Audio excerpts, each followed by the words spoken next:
Tondu leifam chafam khangdri Roger da call tawi adubu waiting lady Tona as masi masu pholai juraba khangdi Ton amukasu tawi adubu waiting amu lady Tona mahapa pisingdi phone hek thambaga Roger na amuk tawrei Roger na ma'am sahab kai lere Tona thaine Sophia do sire ye Roger na ha asembero very good Tona kaino khangde mi amado aina sauraga phone thambani aina amuk tawraga thembasu tale naw chawkhini nam ta haibigera Roger na ai sibu Narayan oina ubirabo ngamjadre nasa polam daisu aingonda hairtoira Tona adom kanadi angang ningda subai hairtoiba bai ihe oi natai mana haise phagi nate Roger na hare hare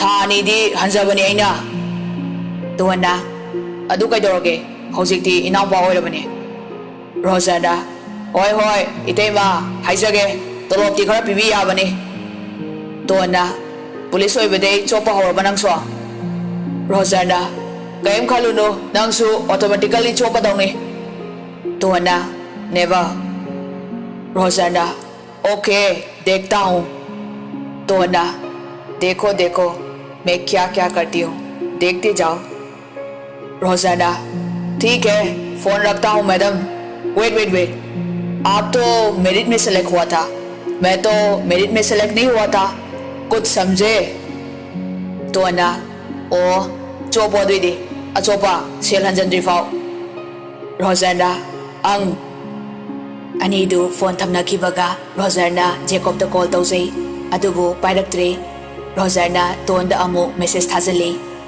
Roger na Idaima napuroi badu Sophia gi poloi ba sakhi male phone pairakte Ton message tu paraga noi masu reply halai Vai hai dine nangbo Roger na oh nang na haibadi haiba aina haibadi haidaba Noi hai hai du da ngamlasu aingonda di ngamba yaroi nanaw piораsu manam tatke dani Tona hahayo aidi sauraga ngambane akoi channa hena danger ni haibi hoge yawong inbaga yaroi ko hingol du mathandagi nate Roger na chalo hai noi amadu da haiso harau buda loyani ngasai su nayum da chalubani Tona yare huran ba nangsu huran ba sabada thingnai natro Roger Ton gi reply du uraga kangkhana biga haukrene khangni Roger na reply amhalami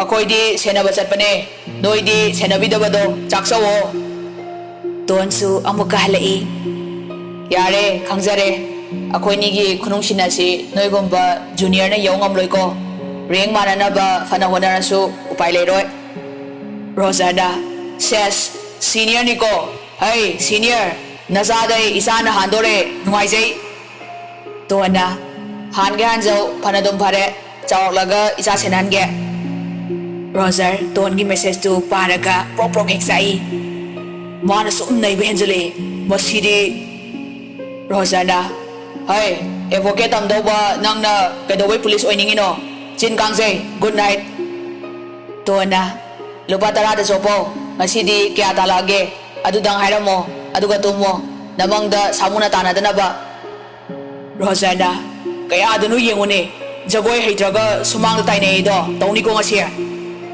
Roger Ton gi message tu reply handre Jacob to oina message thajali ai sanuran ba kari monrang sanarige natu se beer thakpra kaino aingonda nisa khailere phone amda tawko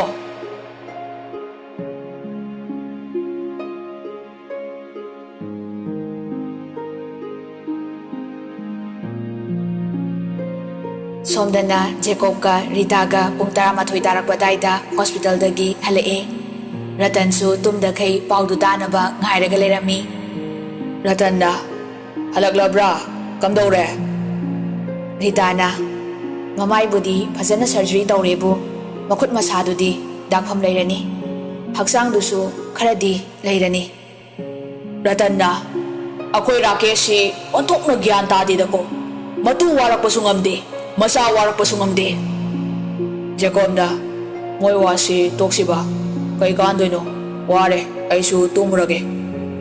Ratanna, fare, potawro. Jacob halagpagi wamandana, pung suting baduda, phone tu yeng ludre, adum tumthakre.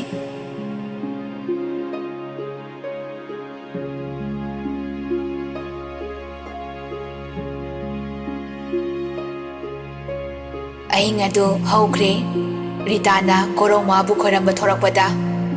Hema, yengun he, masibo. Imong na paido mani tau khaira me na sauram mana paido mamomok toromi sibo. Ritana, hey, thoiba, sinfam dubu haina bro. Jacob da, bale mafot pi, coffee thakse, yahu do krakangalo, ayuki nungsin nungsase, haksang da yang kana bane. Ritana, 5:30 se thenglo bore. Isadi yahaw yang ngaliko. Jacob na, sinine nubi apaba laway se. Ritana, ihe karangan na hongbiram daw ni. Jacob na, adune noy na theng hongbi bay ni.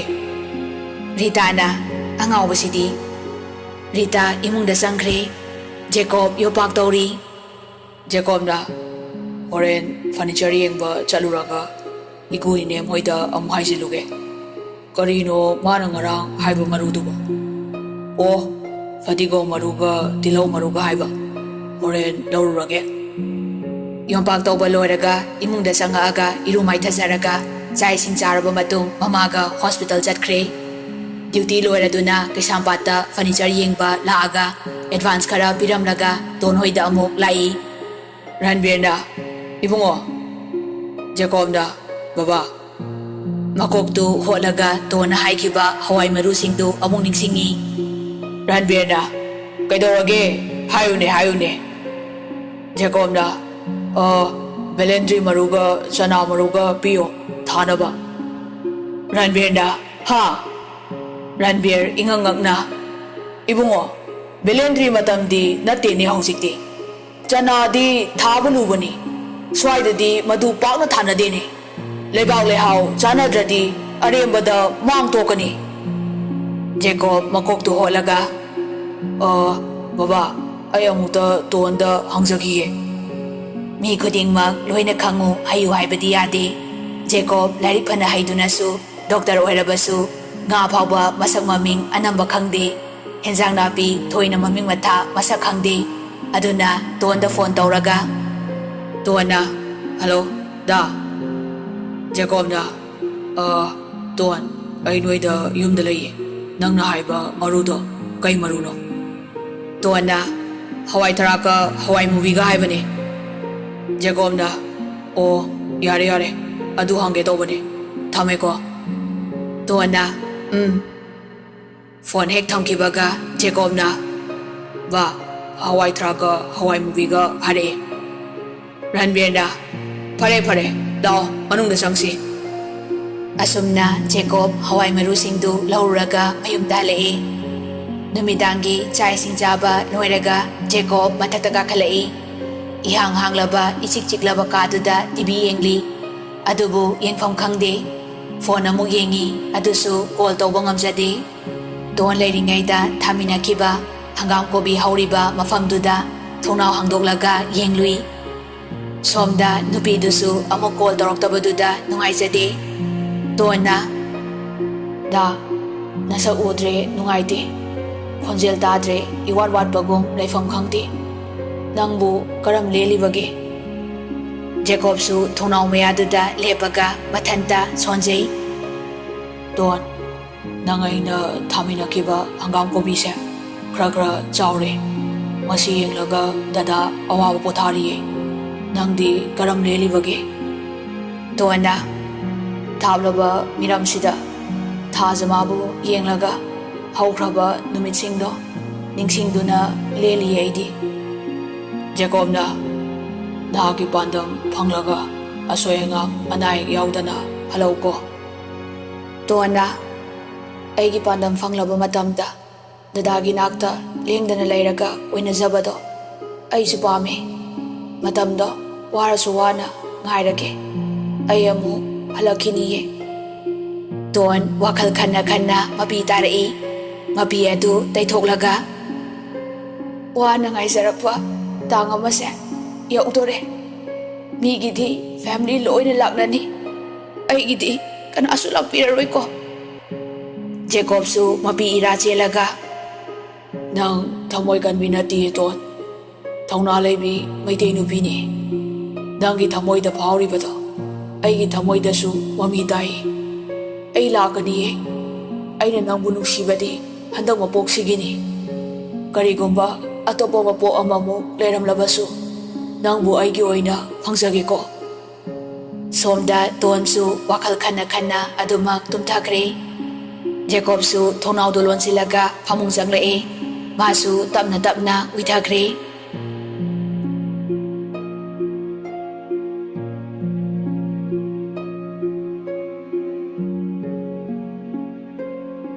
Matamdi khangaude hayengdi date 1 ni Jacob amadi tona wana kana khangandana thamoi thamoida khaurangna ngaisarapa matamduni nong hek ngan baga Jacob Shillong chatnaba ngantana loisilaga thorai Jacob da ba ma ai chalokige Ratanna chaluro Roger dubu loi khrajala phone tawraga hangudana Jacob na hoiba hainari duda Roger du hut phaujalai Roger na bai ihe iyaba poche yomba loirabo Jacob na marana loisare Roger na as abda hangdoro se hako Jacob na koino duna hui thongro Roger na noi napa nate sorry chagem bomane Jacob na hare mathang na tayna naw honeymoon chatbada oina pibiramo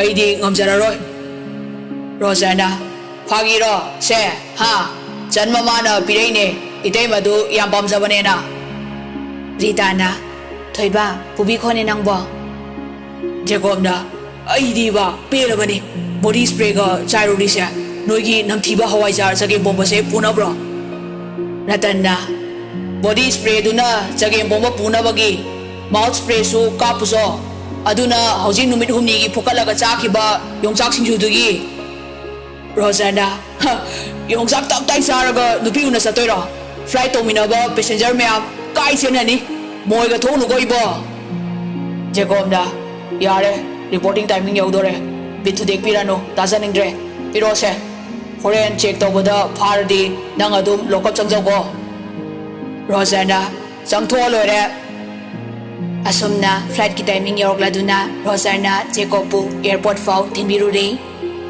pung kharagi matungda Jacob ton hoina training tawriba police training academy adu yaure adubu labna nupi khara nomai kaplibadu urami Jacob nokfet tawraga ngasiga tharaga numit humni leinaba hotel ama book tawba lai numit dugi nungdang pung 3 dagini suti piribadu Somda pung 3 tanarakpada nupi police khaidu magi ahalaman mapuroi balaktuna chatpa khra haunakre Riana bye nungai taba tawno aisu nungai ti adumaina lehobado lao loisilao akoi family ga punna nomini ni sa leiruse Dona yarni da bye ai dum lehoroge nang chatluro koiruro halakbada pizza lerakpa kaunuko Riana Leirake nungsibi adudi ai chalukige ko Dona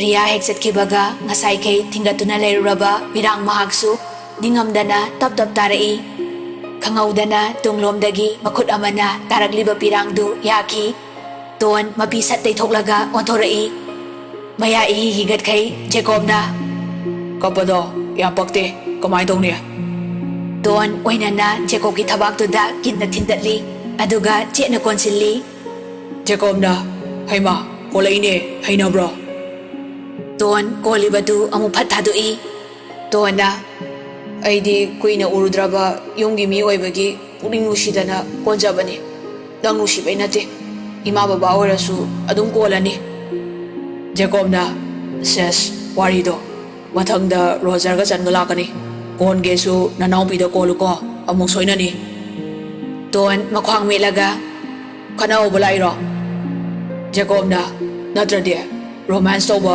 lakumalrobo Tuan na, masi nupasi, masi...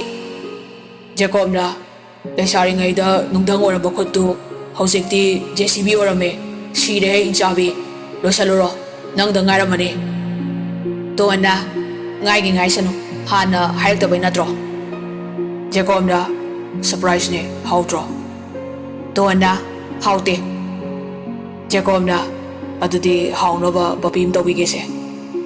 Tuan na, Sanathoi, aswayda, hawag la daw ni, may wati se. Jacob na, ima, sibu watiro. Tuan na, atay matam dati taptay ligba, papigi ni hire di training se, Germany da tawam laso, paisa pa mo dagay lakto liba nupani nang. Jacob na, ato pa planeta waram laso, roketong naga lakni na. Tuan na, saksiga. Anidu, wina boy kay boy, kana dana, kaya mawayraga, makoy na legadoriba, hotel dutana, lakwada. Tuan na, Bhaiya, gari roko. Driver duna, ji madam. Jacob na, padoroge. Tuan na, lera mo, ay ade Manipuri siya, amta sao kike. Jacob na, Nanghaw-lahaw di, gari dagi, patkum taraga, Manipuri oliba, mayang dugi managda changlaga, chaba hokre. Jacob na, gari manung dagi, noklaga, piniying zari. Tanzaduda, tuan gi managda, nupama, changsilaglaga. Hi baby, what are you doing? Tuan, karing takom di, magi chabam thokpa, charaga lay. Nupa ama na mo, Oy, beautiful, bola na yadi kya, gungi hai. Nupa mariduna, karan sumtarapaduda, tuan ikarai. Jacob su, gari manung dagi ure, adubu, sorok wang madani, gari kana thawba mayam duda, lambidu, lanthok na buhon na bada, matasari. Mikup bhade, tuan na, nupa maridu, pasana tot kiba. Tuan na, kamine, kutte, jante ho मैं कौन हूँ साला. Jacob na, sorok wang madagi, whistle kongaga, kuba kurei. Jacob na, sabas darling, Omar, my darling the great. Tuan su, nomi, paisado piram laga, lambido lanthok laga lae. Jacob na, wah, nahi rehe. Tuan na, chalo aswayda, nang masu, iwa yauri na karaningai oide, homo amada yum paludana. Jacob, nomi, homo khoi su tomboy noi laure na harau zai ni, chau thok zai ni. Tuan na, lao, bhaiya, chalo.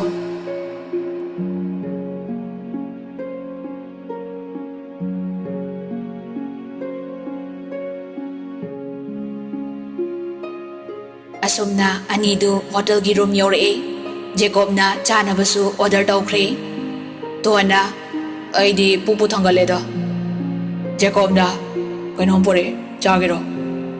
Tuan na, kay buno. Jacob na, inihimpok na sagimpong mapire. Tuan na, aya, ngasay na haru yadro, chak laman da na Manipuri charoy da, chadi ngay da haru po yadro. Jacob na, ibe madi kapsong songbi kasing nina nang haude, song toki ba na han ki ba do. Tuan na, putoro, charage. Jacob na, ngay koe, order tawki ba do porokisano. Tuan na, as, dano order tawki da, ako'y jinja amta nate, amta chaning de, putoro. Jacob na, ngay ngong kitrapo ni. Jacob na, hensang hapak pa, magi airbag to, hangdoro ba da. Oh shit! Tuan su, prapsang sila hensang do, sari ngay da, makumduk kumlak pa, yada bagi, jadaw da bagi, Jacob ki firol sing do da, loy na hisilay rami. Tuan na, namay matibong asuk chaning abu chage da. Tuan airbag manung dagi haisin kraba chagim bomba du kot na chai. Jacob na, aya. Jacob tu tharo on kay no i. Tuan na, as nang purite tay rising sisu loy sa thoke. Jacob na, asa tuga sa damale. Tuan na, asubang akta na tro.